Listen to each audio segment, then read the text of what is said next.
Chodesh Tov, everybody. It's Talia from the Climbing Tree here.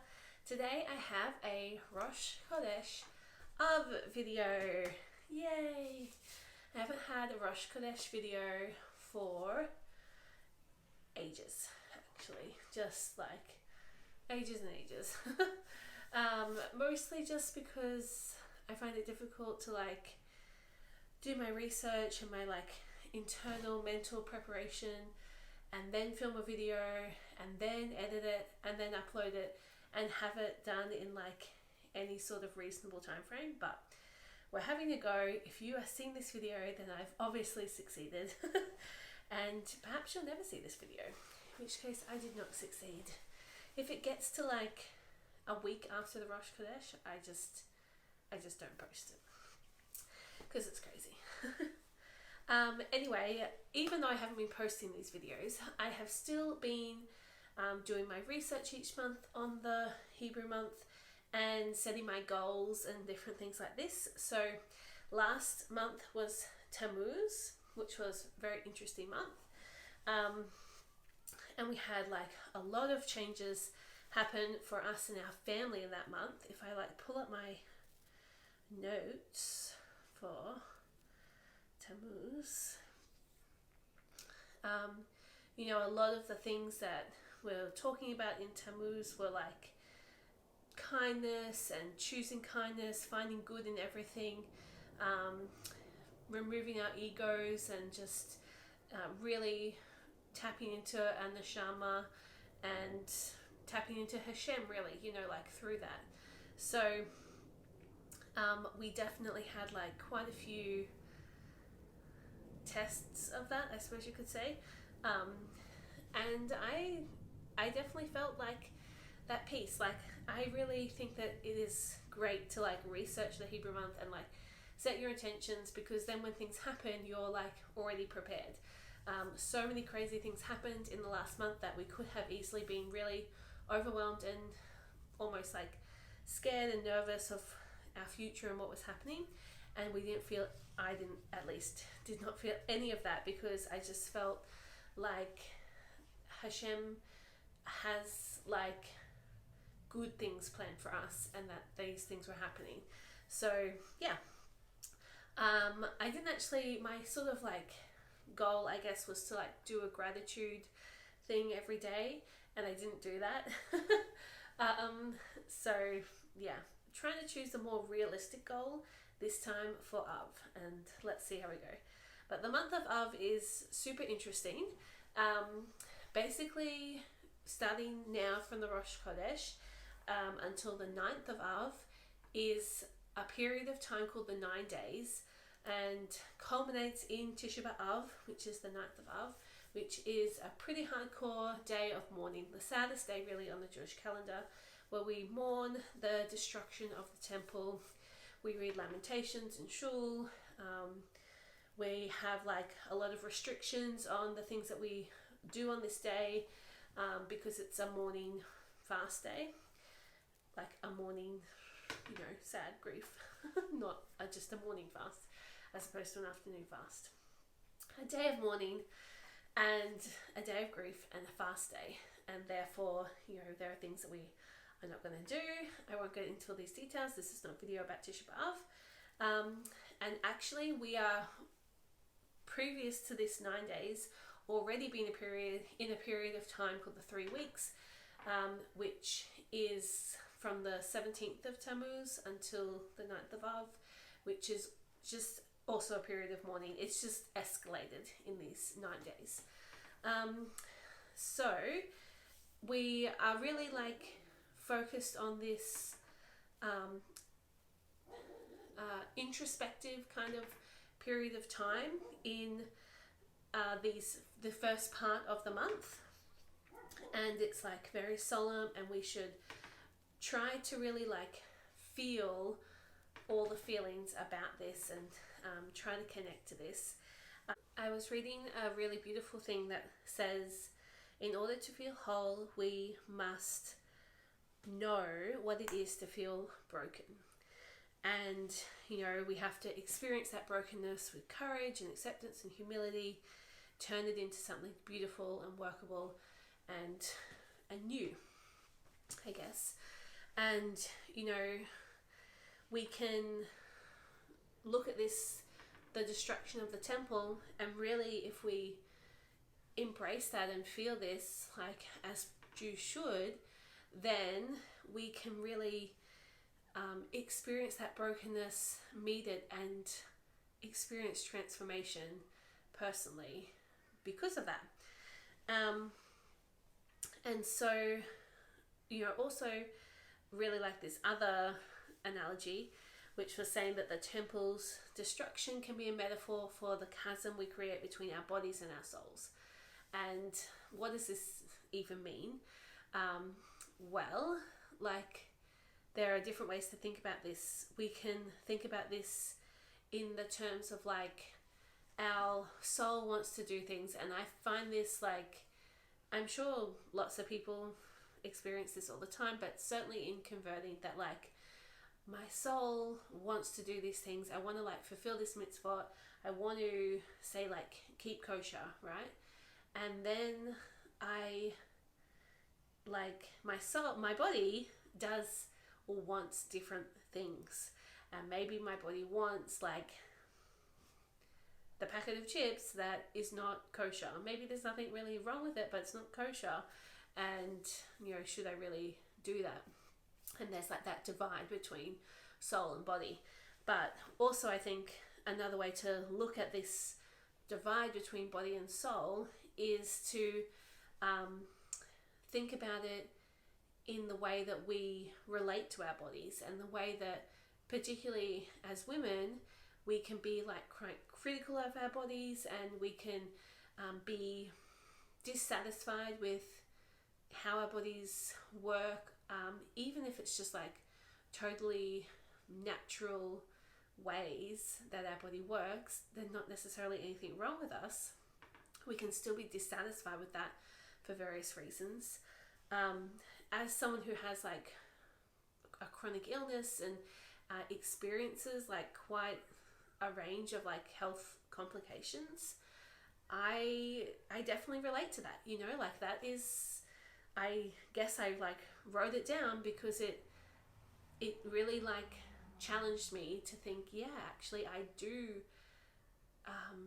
think poorly of my body sometimes, because it literally doesn't do what it's meant to do.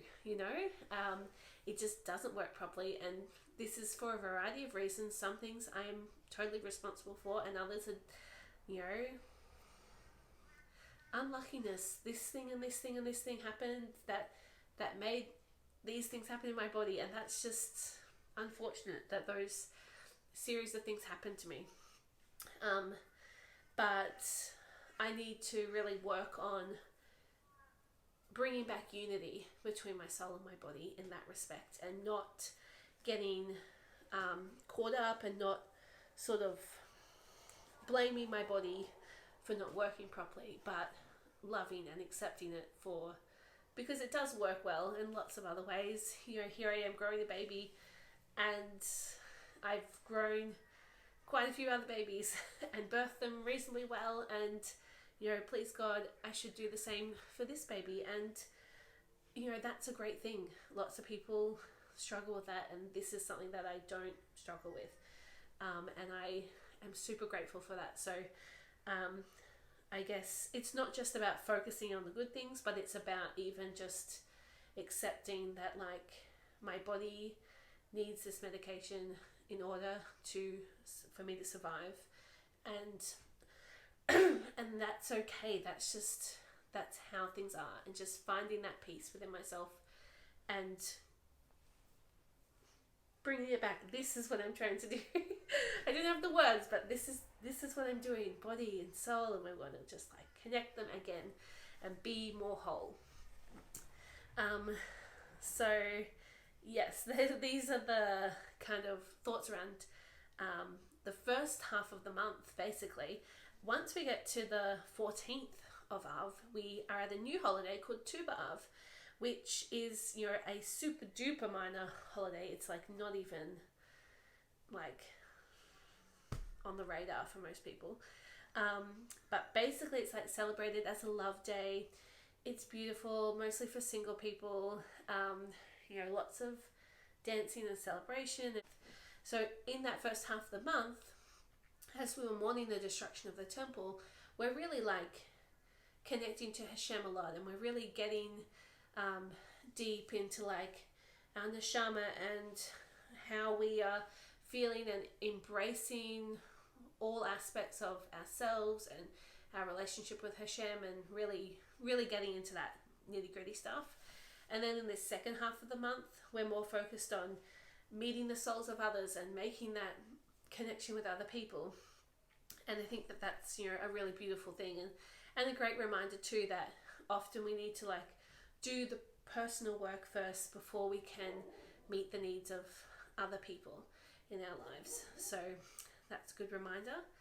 As far as goals for the month go, I want to really be embracing the 9 days. I feel like I've done a reasonable job of embracing the 3 weeks so far, and certainly to be adhering to all the customs, but not just that, but like inwardly to be really thinking about Jerusalem, thinking about the temple, and thinking about like the brokenness even between humanity and Hashem, and how I want to be part of the solution and all of this kind of stuff. So I want to really continue that and to personally amp that up in these 9 days. But as you may have realized from what I just said, this idea of the chasm between our bodies and souls really speaks to me, and I feel like I have a lot of like inner work to do for that. And I think that it's an important part of like birth preparation as well, which I really need to get stuck into.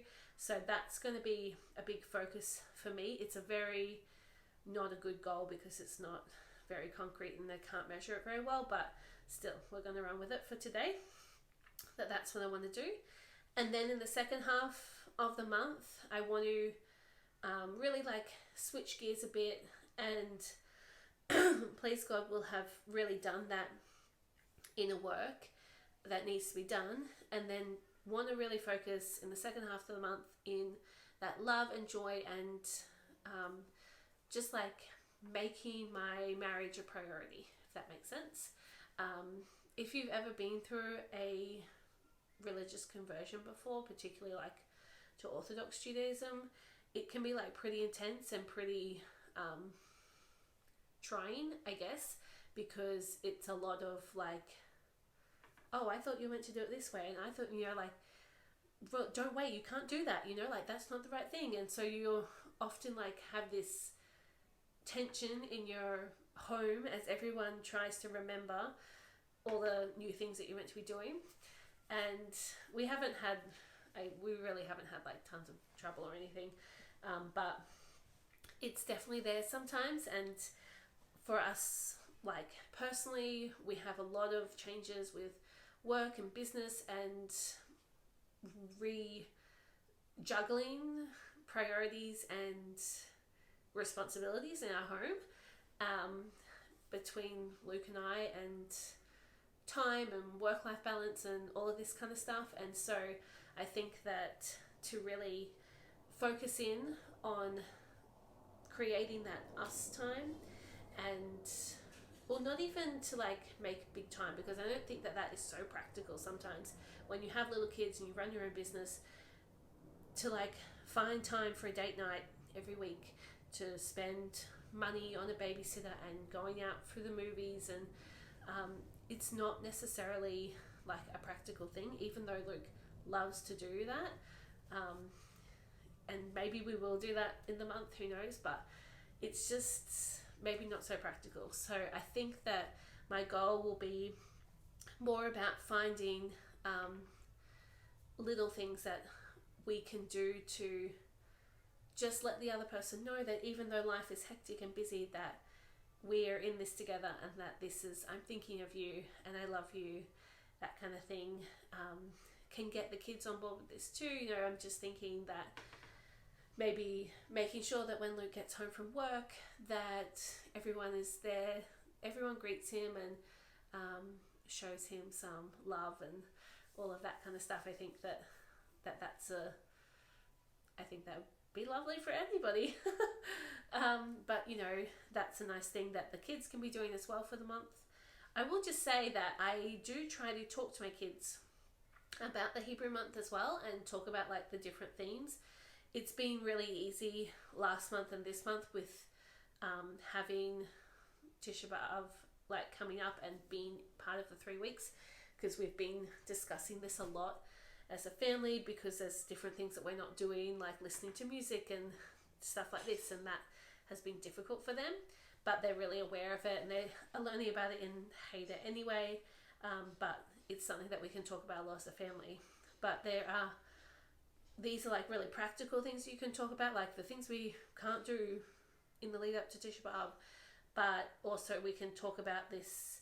Even children can have this chasm between their bodies and souls. Even children feel brokenness, feel disconnection, and using this as an opportunity to talk about mourning and grief, and to talk about like that broken connection with Hashem, and the work that we can do to rebuild that connection with Hashem, and all those beautiful things. I think it's important to talk to kids about that.